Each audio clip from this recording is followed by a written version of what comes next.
shaking my head in my negative nasty feel after that Buffalo game where they don't. All I can tell you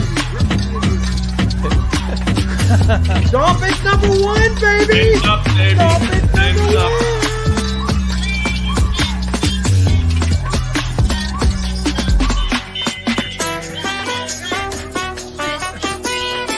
I swear, if a certain quarterback is mentioned in the comments, I got my beers ready. I'm going to crack it open. Or is it the Serbian kid? Serbia kid,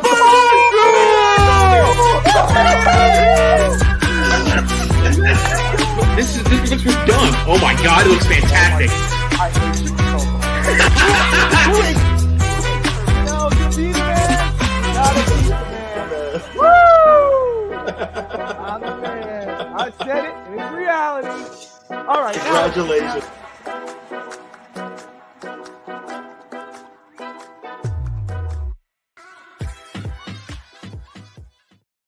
Welcome to Huddle Up and Wait, folks, the NFL coverage show for the Fins Talk Sports Network.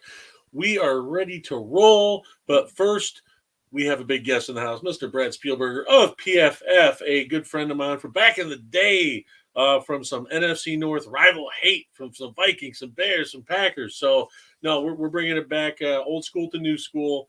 Brad, how are you? I'm doing great. Thanks for having me, man. I'm just excited.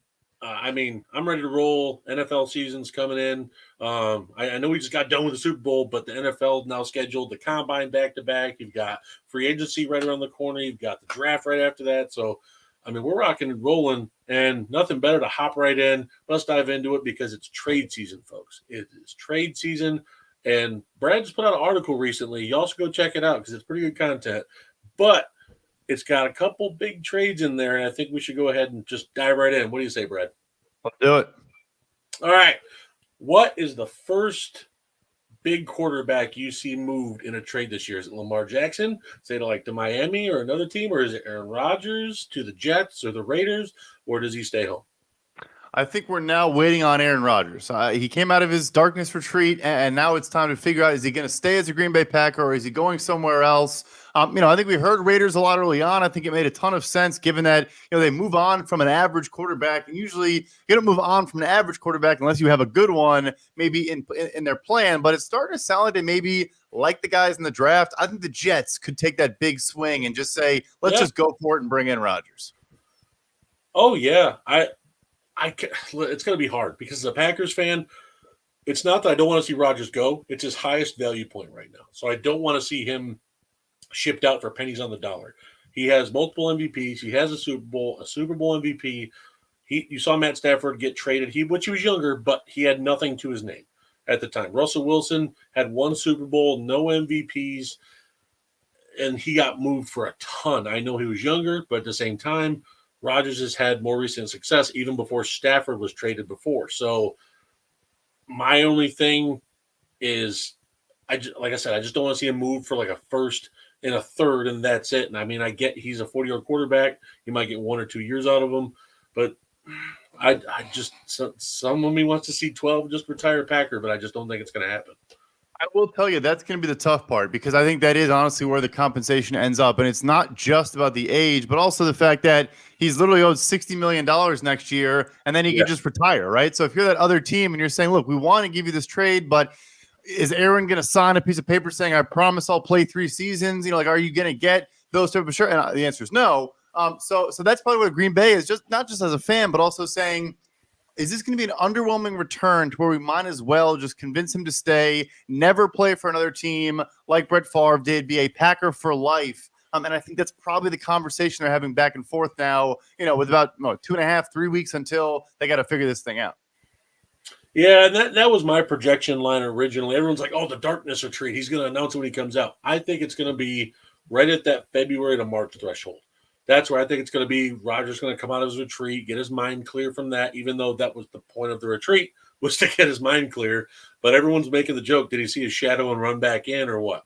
So we'll see if Puxatawny Phil made a phone call and see if he can offer some shadow advice.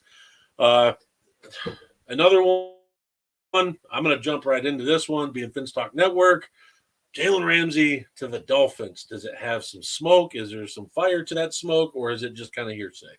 I love this one. I don't know about smoke or fire with relation to the team he was going in the article I put out with the Miami Dolphins, but it does sound like they are at least exploring the idea of moving on from Jalen Ramsey. I don't think it's a coincidence you see Bobby Wagner. Yes, an older player and a guy who had about 10 million in guarantees kicking in early March. So that's probably why that's going to happen before those guarantees vest. But maybe they are retooling a little bit, starting over, trying to get younger. And one way to do that could be moving Jalen Ramsey. I think Miami makes a ton of sense because I think first, Byron Jones probably not going to be back in Miami next year. Their big ticket free agent signing, it did not play at all last season. Mike McDaniel did go out of his way to say he was involved and engaged and in meetings and all those things. But the last piece, Vic Fangio runs a polar opposite defensive system, especially in the secondary, as compared to what they were doing last year with Josh Boyer. He's going to play a ton of zone, sit back, and I think Ramsey fits also, because he can play in that star role like he did with Brandon Staley in 2020 with the Rams. He can play in the slot. He can come down in the box. He can do all sorts of things. And I think Vic Fangio would have a hell of a time moving him around and deploying him all over.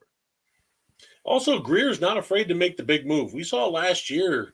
Look at it. You have Tyreek Hill coming in. Bradley Chubb in one whole calendar year brought those guys in. And another group of smaller free agents, guys like adding in like a Raheem Mostert and other guys like that got added as free agents or in trades. So it's not the fact that Greer's not afraid to make the big move. It's just which one's going to help this defense convert over to what, like you said, Fangio's going to do. I also think, we forget sometimes. I had someone else point this out to me. This wasn't my thought, but their owner, Stephen Ross, is 85 years old. Like, these guys want to win titles. They want to get rings while they still can. Yep. And I think that's like an underrated factor here as well. He's been super aggressive in everything he's done because I think he wants to win while he still can. Yeah, true. The Jerry Jones, the Al Davis before he passed, he made all those moves trying to grab people. I remember those trades before he passed, trying the big free agency signs, the big draft picks that they made. I remember that, trying to get one, but they couldn't do it before he passed. Looks like one of our guys on the network, Josh Wingate, wants to know, why does PFF hate Tress Way? I didn't know we did. That's news to me, but apologies to Tress Way and his camp for what I'm guessing is some bad grades. He's a Dallas fan. So the fact he's bringing up Tress Way for no reason, Josh, you're out of here, man. God, you're crazy. Oh, my God. Another one that's been gaining smoke as of last year because, how are the Bengals going to pay their players? They got Chase coming up. You got Burrow coming up. T. Higgins, does he stay in Cincinnati? I saw on over the cap, which you still, I believe, moderate partly, right? Yeah. Yep. So I saw in there that there's room for the Bengals to keep all three, and Higgins said he would take a pay cut. Do you think not a pay cut, but like a friendly contract to stay in Cincinnati because he wants to stay a Bengal, or do you think Cincinnati says we can't pass up the high first rounder? Do we move it? Oh, I don't think they're, if I had to bet, I wouldn't bet on them trading him. It's not really their MO. They'll keep guys. They're not afraid of franchise tag players and just play things out. The thing is, look, obviously we talk about the salary cap a lot. It's my job. I'm not going to say it's fake, but the bigger constraint on movement is cash. And their owner, Mike Brown, does not have as much cash as the other 31 owners do, or I guess he's in the bottom five with other people like a Mark Davis, so to speak. So it's not about can they fit it on the cap. It's does he want to pay probably $100 million per year to three players in T. Higgins, Jamar Chase, and Joe Burrow. So like I said, do I bet he's going to get traded? No, but I don't think he's going to get extended either. And the reason why I want to put that in the article was we saw last offseason, look, do the Titans have a history of trading guys? Probably not. But, A.J. Brown said, either pay me or trade me and figure it out. And I think receivers had this great leverage right now in today's NFL. It's not quarterback level, but it's strong. And I think that's going to be a contentious negotiation this offseason. I've seen your Bears link to him as well as a possible trade candidate because they can take him on and basically write him a blank check with the cap room they've got. 100%. And him and Justin Fields are very close. They're both repped by the same agent, and they apparently work out together every offseason. If he is actually available, Chicago, I would assume, would be making those calls. Well, another receiver that Chicago could make a call for, and Arizona's already said they're wanting to move him. DeAndre Hopkins, I believe he's 30 years old or going to be 30 for this new league year. I mean, does he get moved to a playoff contending team? Does he get moved to a team where he wants to basically build up around, not a rebuild, but kind of like in the middle, and then maybe getting drafted for some pennies on the dollar because of it? Because his contract is big. I know the new team takes on basically pennies on the dollar, and I think it's $8 million they only take on after the trade. So, I mean, where do you think he ends two-year up? deal for about $33 million, which for him is obviously not expensive. It sounds like he might want a new deal, which will complicate things and maybe lower the actual trade compensation. But look, I'd be surprised if DeAndre Hopkins is on the Arizona roster on April 1st. Like, I genuinely would be shocked if he's still a Cardinal. Yeah, I think that one could happen almost immediately when the new league year kicks off. I mean, he doesn't want to be there. They obviously, I don't think they're going to have Kyler Murray for at least the first month of the season, maybe longer. As for the question of contender, I think either will be a contender or will be like an up-and-coming team that maybe he thinks if you drop me on this roster, we're at least a playoff team and maybe can get hot and make a run in the playoffs. As much as I hate to say it, the Lions make sense. They don't not make sense. It's a good point. I mean, the timeline matches DJ where Chark they can't. leaves. They got an open spot. Right. If DJ Chark leaves, they need that big body. Obviously, Jameson Williams, they trade up for him last year, and you have Amon-Ra St. Brown. But DeAndre Hopkins is nothing like either of those guys. You can't pay either of them this offseason. Obviously, JMO, you can't pay for a while. Amon-Ra realistically will get an extension next offseason if he's playing at the same level. But Hopkins could be a 2-3 year fix. And by the time those guys' money kicks in, he's off in retirement, playing golf. Yeah, and I mean that's the thing. DeAndre's looking for that ring. It's why he went to go to Arizona, but now this is interesting. His no trade clause got pulled back because he got suspended. So now Arizona can say, "All right, where's our best draft compensation we can get back? You got suspended. It's up to us." Do you think they respect his decision, or because Monty Ossenfort is known as kind of like a hardball guy, so I don't know if he's going to look for the best spot for DeAndre or the best compensation for him. I'm glad you brought that up because it is a real thing. Obviously, getting that voided is a big deal and gives a lot more leverage. I think also in the extension conversation where Hopkins could maybe say, "I'm not going to accept this trade unless we work out terms or agree to the outline of a new contract." Now, maybe you couldn't do that. I've said this now for a while. Like Rodgers, for example, does not have a no trade clause, but if you are a marquee player that is making top dollar, that is going to cost high draft capital, to a degree, you can kind of reach out to a team. I mean, he doesn't have an agent, so he could directly reach out to a team and say, "I'm not going to show up if you trade for me, so don't waste your time and don't waste my time." So if no trade clauses do matter, it impacts things a little bit, but I think a player of his caliber would just be like, I wouldn't do that if I were you. You mean the Aaron Rodgers where he goes, "All right, I'll retire," and they 100%. send him off? 100. If they said, "Hey, Aaron, we're going to trade you to the Houston Texans," he would say, "Cool, I'm going to file my retirement paperwork tomorrow. Good luck with that." Oh God! Well, speaking of that, our buddy Jay Andrews just posted that and says, as much as we all love these trade talks, get to the real story until Rodgers is going to force his way back to the Packers for a 19th season and really mess up their plans. Thanks, guys. Yeah, I can see that. I know we talked Rodgers earlier. Jay, I think you missed it, but yeah, I kind of have that feeling it might happen. He might force his way back, but he also said earlier on the Pat McAfee show that he would respect the Packers' decision if they do want to move on with Jordan Love. But the question is, does Brian Gutekunst have the cojones to tell Rodgers we're moving on? That's the biggie. Can they make that tough decision? Yeah, no doubt about it. I think he probably will be back at this point. I think he just wants to spite them and just play through the entirety of Jordan Love's contract at this point. Yep. Yeah, that's what I'm kind of feeling.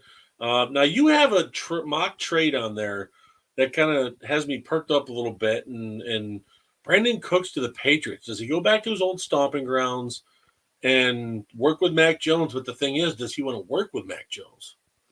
Yeah, it's a fair point. I mean, obviously, Mac's coming off a bad year. I think it's better than playing with Davis Mills and whatever they've had in Houston, since he's been there. But, not only is it, it's all relative, right? And I'm a Mills Mafia guy, admitted Mills Mafia guy, but I think would rather play with Mac Jones. So, the thing too I found interesting was Bill O'Brien also brings him into Houston and then gets fired like 4 games into the season. So he's connected. Both two teams or two people have traded for him on the Patriots coaching staff now. He's an older player, has some injury concern. Has about half his contract is still fully guaranteed. But people just, I think, always overlook him, especially now he's been in Houston. All the guy does is show up and put up 1,000-yard seasons, no matter where he goes. But I get the concerns, which is why, just a third-round pick in that trade, I think it won't be that much compensation if they do find a trade partner. Again, a guy, if he's a Houston Texan on April 1st, I'd be surprised. Well, I kept hearing that Houston wanted a second. He wanted a second. They wanted a second. And I'm like, I get it. But at some point, were they so scared of making that DeAndre Hopkins trade a couple of years ago and getting a ham sandwich back for him because Bill O'Brien didn't know what the heck he was doing? I mean, do you think that they're scared of being looked at as they didn't get back enough again for a bigger name wide receiver? Maybe, it's a different regime, so they probably could say, hey, that wasn't us that did that. But still, the optics and, fans probably, they can't count on them to all know those details. So maybe to a degree, I also think part of it was, can we, during the rest of this season, smooth things over, convince him to stay as a, veteran leader of this team, which it sounds like he has been for the most part. And maybe they can mend fences and figure things out. But at this point, I think they're going to acquiesce and let him go, be a contender or play for a contender somewhere else. Yeah, definitely. And you know what, folks, that covers a lot of the mock trades that Bret had on his article. Go check it out at pff.com. He always puts out excellent work. And if you need cap numbers, Bret your guy, man. He knows how to work through those numbers. And I've gone to you can ask him. My DMs to him, man, how's this number work out? Why is this contract saying this? I annoy the crap out of him, and he'll even admit that. That's what I'm here for. Yeah, I appreciate the kind words. I got to ask. So, Derek Carr, do you think it's going on with him not seeing the numbers for money per year of him saying, I'm going to take my time and see where everybody else is? Or do you think he's just playing second fiddle to Rodgers and Jackson right now? Or maybe the Jets were just driving down the price of Rodgers by saying he's a Hall of Famer? I'm just confused with this whole Derek Carr thing because I feel like if the Jets truly felt he was a Hall of Famer, you don't let that guy walk out the door. I think it's both sides playing some games. So first, I do think every team is going to say, look, we're going to go for Rodgers first. And if that doesn't work out, then we'll move on to Derek Carr. But also for him, if I'm him, I'm taking a visit to every single team that will have me in the building just to convince, maybe the team you want to go to. And I think it still is the New Orleans Saints. That, hey, look, you can't lowball me. You can't give me some, 1-year flyer type deal or whatever you want to do because the Jets will pay me. I wouldn't be surprised if he takes a visit to the Washington, takes a visit to Tennessee if they cut Ryan Tannehill. Like, just continue, go to Tampa Bay, do whatever you want just to drive that price up as high as possible.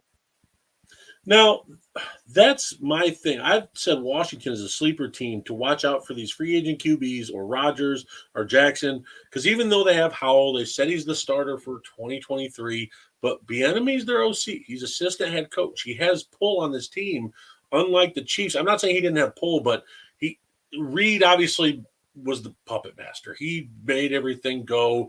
Now Bieniemy has that in Washington. Does he say, get me a veteran quarterback, give me a Rodgers, give me a Carr, give me a Lamar Jackson so we can make this thing work? Because they honestly need a quarterback. Their wide receivers are set. They've got 2 solid running backs. Logan Thomas is a underrated tight end. He needs to stay healthy, but when he's healthy, he's making ridiculous catches. So, and their offensive line got better last year. And Taylor Heineke proved I think he would have played in that Browns game, they would have come out with a win and been in the playoff race if they didn't play Carson Wentz. So I think Washington is a sleeper to watch out for QBs. I think they're a huge sleeper for Carr. I wouldn't be surprised if it gets out in the near future that he's going to take a visit there. I do think it's a good point as well. Like, Bieniemy is not going to take this job without having – you're not going to get guarantees, hey, we promise we're going to go get X player. But, hey, can we at least explore going to get a legitimate starter? Again, like you said, yeah, they said Sam Howell stuff. Today, Tampa said they like Kyle Trask. Okay, whatever you want to say, like, sure. But I think you can slowly start to come out. And again, you have to convince Carr to go there, play for this franchise, which is probably a tougher sell. They've also gone the veteran route, obviously trading for Carson Wentz, trading for Alex Smith. I think Smith, honestly, you could argue worked out. The injury was just a disastrous injury. But yeah, they're a team that I think we're going to see enter the Derek Carr fold at some point. Now, with Daniel Jones not having the 5th-year option last year put on him, does he go somewhere else? Because I was seeing the numbers he was expecting or projected around, and I'm like, what? for Daniel Jones, 45 million? Like, is the Giants going to keep him, or are they going to go after someone else? So I'll say this. First, I'm not going to say too much, but I wouldn't believe everything you read. I wouldn't believe everything you read about the Daniel Jones conversation. I mean, for starters, we saw he just changed agents. So like people speculating what he's asking for all we know, the new agent hasn't even, really entered deep conversations. Maybe they have. Maybe they picked up right where CAA left off and they're already, through it. But we don't know, right? It's kind of a dark point right now. And the second thing is, I know the numbers, the 45 number sounds crazy. Let's say 40. 2 tags for him would be 32.5 and then $39 million. So right there, you're already kind of getting into that. That's why people think it is crazy. I mean, I'm not a huge Daniel Jones fan at all, but it's not crazy to ask for that. Like, it really isn't. My guess, though, ultimately, I think he'll get franchise tag there, which does make me think Saquon Barkley will be a free agent, which is fascinating. He's one of the better free agent running backs we've had in a long time. But I think they'll tag him and maybe get a deal done, but also maybe just say, hey, look, you know what? You were great last year. We loved you. Do it again, and then we'll give you that real contract. Yeah. Yeah, I can definitely see that, especially with the cap numbers only being 32 million, which is 10 to 12 million less than what supposedly is out there for him. So, I mean, in Carolina now with Frank Reich, he's had all these veteran QBs. Are they going towards that younger QB and they want to focus on the draft, being that they're now 9th pick, they have a possible trade up? Do you think they had a veteran to kind of put that stopgap there to bring in a younger QB if they can grab one? I would say that the interesting thing there is that they have a solid fallback plan in terms of a stopgap veteran. I know the fans would hate it, but look, Josh McCown and Sam Darnold were teammates for years, right? Yeah. I mean, like, obviously Darnold gets to start at the end of the year. Honestly, looked okay. They're not going to convince themselves he's going to become a long-term starter, but they don't have to go out and get like a Brissett, get a Garoppolo, because I think they would just say, let's just bring Sam back at that point. I do, though. I think they're a team to watch out for. Currently picking at 9, I want to say. I think Arizona at 3. Like that trade just makes way too much sense. You jump up there, you probably take the 2nd, maybe the 3rd quarterback, depending how things go with the Bears at 1. But obviously Houston will take 1. And then maybe you jump up to 3, get ahead of the Colts, and take, I think CJ Stroud, it worked out with Josh McCown. So that there's some connections there as well.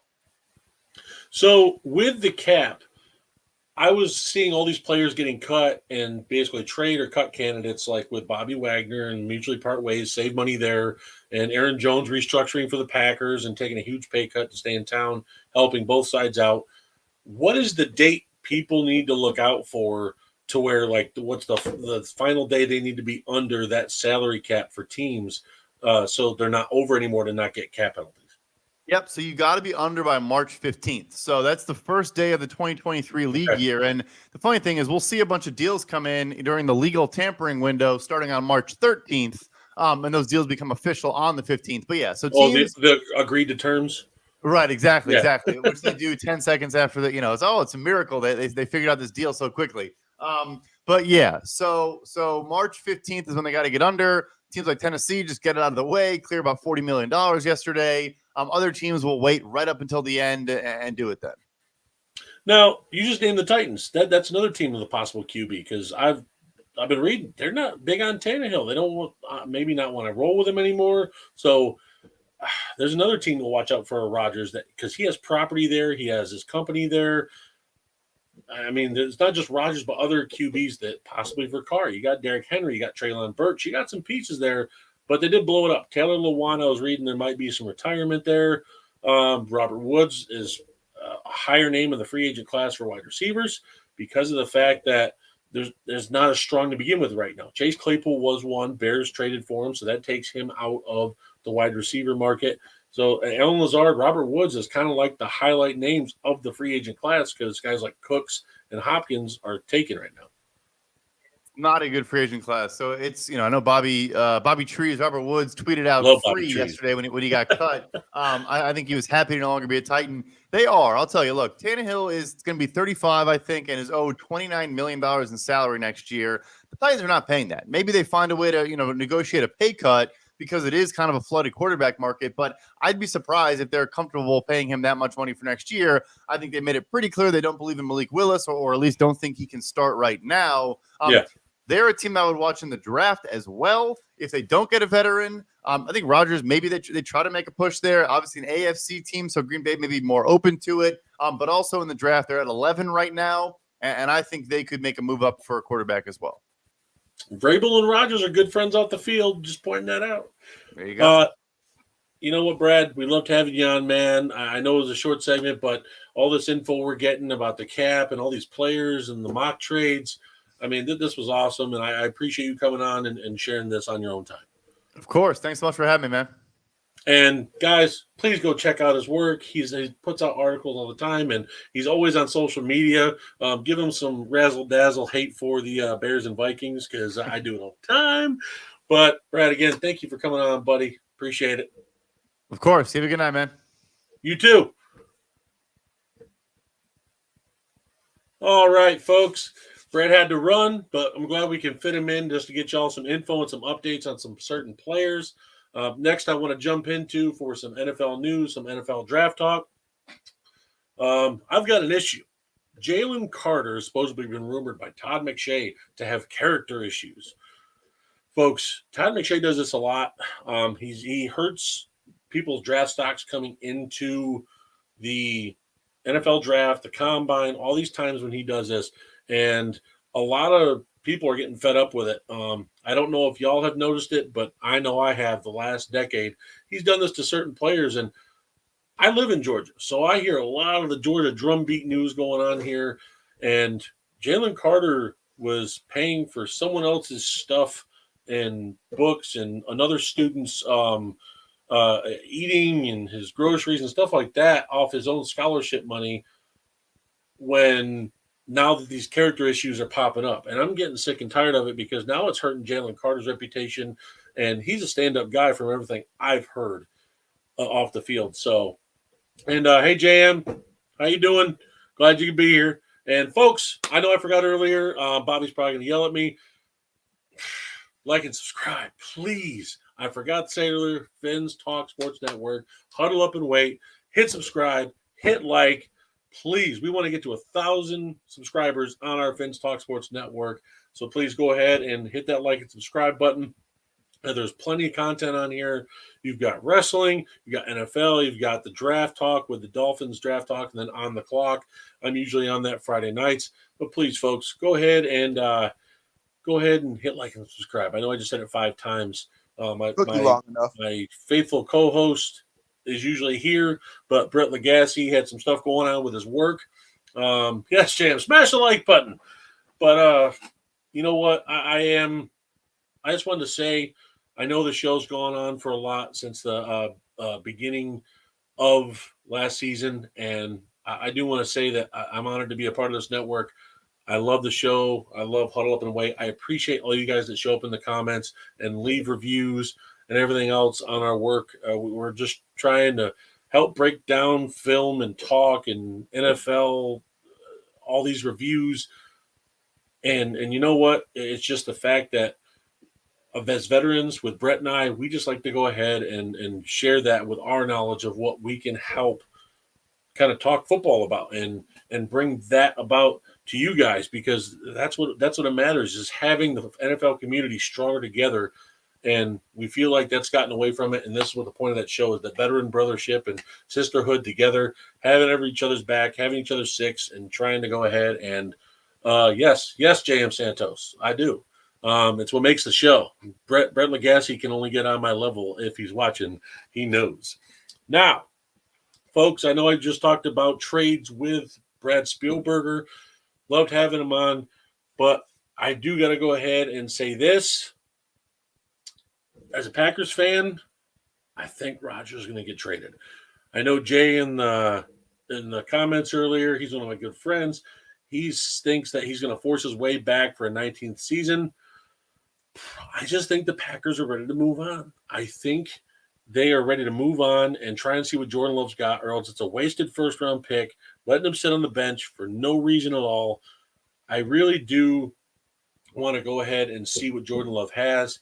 Now, Rodgers, we've said it before with Brad, there's a ton of destinations you can go to. There's the Jets, there's the Raiders, there's the Titans, Washington Commanders are a sleeper. Just like you said for Carr, they have the capability to trade because of the fact that they've never been shy about moving for certain players in the past. So I do think Lamar Jackson gets traded as well, and that's something I didn't bring up earlier and didn't go back to with Brad. I think Lamar Jackson, and I know Finns fans and the Tua stands are going to hate me for this. I think Lamar goes to Miami. I think Lamar gets traded to Miami. I think he has the best possible offense he's ever had in Miami Dolphins. You've got a decent offensive line that can be improved, but in Baltimore, he had a rough offensive line too and was still producing. I think this Shanahan-McDaniel scheme would do really well with Lamar Jackson at QB and his skill set. I mean, you see Jalen Hurts and what he's doing with Nick Sirianni. I think that would be a really fun combo. Tyreek Hill, Jalen Waddle, you're giving him the best wide receivers he's ever had, a defense with Vic Fangio.